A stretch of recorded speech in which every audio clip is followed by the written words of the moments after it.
Iran का बड़ा दावा, स्ट्रेट ऑफ हॉर्मुज़ में अमरीकी हिमायत याफ्ता 4 जहाज़ रोके गए। ये ईरान ने दावा किया है। IRGC की वार्निंग, गैर कानूनी रास्ता इस्तेमाल किया तो सख्त कार्रवाई होगी। इलाकाई ख़तरा, ईरान कहता है कि अमरीकी मुदाखलत यानी अमरीकी हस्तक्षेप, अमरीकी इंटरवेंशन जारी रही तो तेल और गैस की तरसील मुतासिर हो सकती है। आप देख रहे हैं न्यूज़ 18 का सोशल मीडिया प्लेटफॉर्म। मैं हूं विसाल आजम। ईरान के इस्लामी इनकलाबी गार्ड्स यानी IRGC ने दावा किया है, बहुत बड़ा दावा है ये, और इसके दावे के मुताबिक इसकी बहरिया ने यानी ईरान की नेवी ने स्ट्रेट ऑफ हॉर्मुज़ में अमरीकी हिमायत से गुजरने की कोशिश करने वाले 4 जहाज़ों को रोक दिया है। यानी ऐसे जहाज़ों को रोका गया है जिसकी सुरक्षा खुद अमरीकी जो नेवी है वो कर रही थी, और ऐसे जहाज़ों को ईरान ने रोक दिया है। अब आप अंदाज़ा कीजिए कि स्ट्रेट ऑफ हॉर्मुज़ में इस वक्त क्या चल रहा है। IRGC के मुताबिक ये कार्रवाई मिसाइल और ड्रोन ऑपरेशन के जरिए की गई है, जिसके बाद चारों जहाज़ अपनी जगह रुक गए। ईरान का कहना है कि ये जहाज़ एक ऐसे रास्ते से गुजर रहे थे जिसे तेहरान गैर कानूनी करार देता है। यानी ये स्ट्रेट ऑफ हॉर्मुज़ से ही गुजर रहे थे, लेकिन ऐसे रूट से गुजर रहे थे जिन्हें ईरान जो है वो गैर कानूनी करार देता है, इलीगल बताता है। अमेरिका की कोशिश ये थी कि हम अपनी हिफाजत के साथ अपनी जो नेवी है उसकी हिफाजत में इन चारों जहाज़ों को पार करा दें, लेकिन ईरान ने अमेरिका को औकात याद दिलाई है और इस रास्ते को अमरीकी फ़ौज की हिमायत हासिल थी, जिससे अमरीका इस रास्ते से गुजारना चाहता था, लेकिन ईरान ने उन 4 टैंकरों को रोक दिया है। IRGC ने जहाज़ मालिकान को भी वाज़ेह पैगाम दिया है।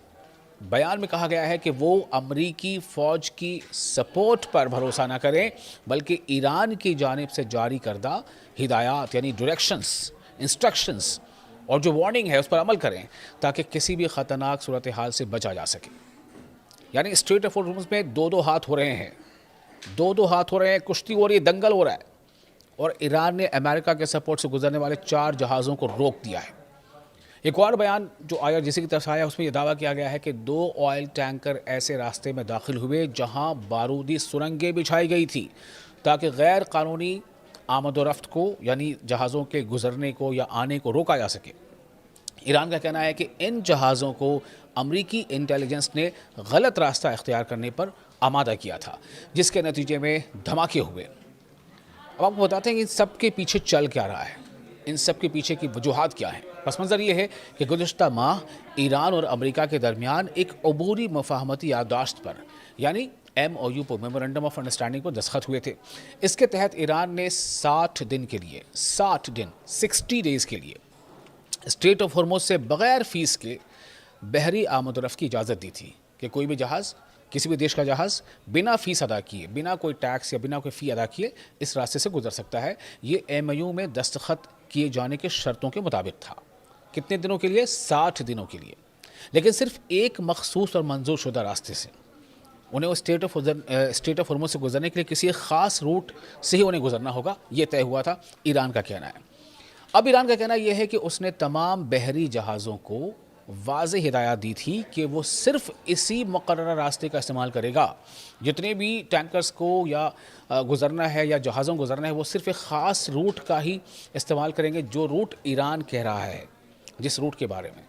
तेहरान के मुताबिक अमेरिका ने उसके बावजूद एक ऑल्टरनेट रास्ते से जहाज़ों की रहनुमाई शुरू कर दी, जिस पर ईरान ने सख्त एतराज़ किया और इस रास्ते को बंद कर दिया। IRGC ने अपने ताज़ा बयान में यह भी कहा है कि अमरीकी इक़दामात की वजह से स्ट्रेट ऑफ हॉर्मुज़ की सूरत हाल इंतहाई गैर महफूज हो गई है। यानी अमरीका जो कुछ कर रहा है उसने स्ट्रेट ऑफ हॉर्मुज़ की सिक्योरिटी को बिल्कुल डेंजरस जोन में डाल दिया है। ईरान ने वार्निंग दी है कि अगर अमरीकी मुदाखलत, अगर US इंटरवेंशन ख़त्म नहीं हुआ तो ख़ित्ते से खाद, तेल और गैस की बरामदात शदीद मुतासर हो सकती है। गौर से सुने क्या क्या चीज़ों के बारे में बात कही जा रही है। खाद, अब कितने देशों के लिए खाद कितना ज़रूरी आप समझ सकते हैं। खाद के बगैर जो एग्रीकल्चर है, जो खेती है, उस पर पूरा असर पड़ता है। तेल यानी कि उसमें आप पेट्रोल ले लें, डीजल ले लें, कच्चा तेल है, उससे कई चीज़ें निकलती हैं, केरोसिन है, और गैस की बरामदात यानी नेचुरल गैस हो या LPG हो, उसका आना जाना वहाँ से मुतासर हो सकता है। ताहम इन तमाम दावों के आज़ाद से अलग अलग रिपोर्ट सामने आ रही हैं, जबकि अमेरिका की जानिब से इस मामले पर सरकारी स्टैंड सामने आना अभी बाकी है। देखना यह है कि क्या दोनों देश, दोनों मुल्क अमेरिका और ईरान इनके बीच जो ये जो तनाव है ये और ज़्यादा बढ़ता है, या डिप्लोमेटिक हथकंडे अपनाकर डिप्लोमेटिक रास्ते से ये अपने मामले को हल करते हैं। चूँकि ये कोई बड़ी बात है, बहुत बड़ी बात है ये कि अमेरिका के सपोर्ट से स्ट्रेट ऑफ हॉर्मुज़ से गुजरने वाले 4 टैंकर्स को ईरान ने रोक दिया है। इसका मतलब साफ है कि ईरान की तैयारी क्या है, कैसी है, और ईरान का स्टैंड क्या है, ईरान के इस बारे में नीति क्या है, ये बहुत क्लियर है।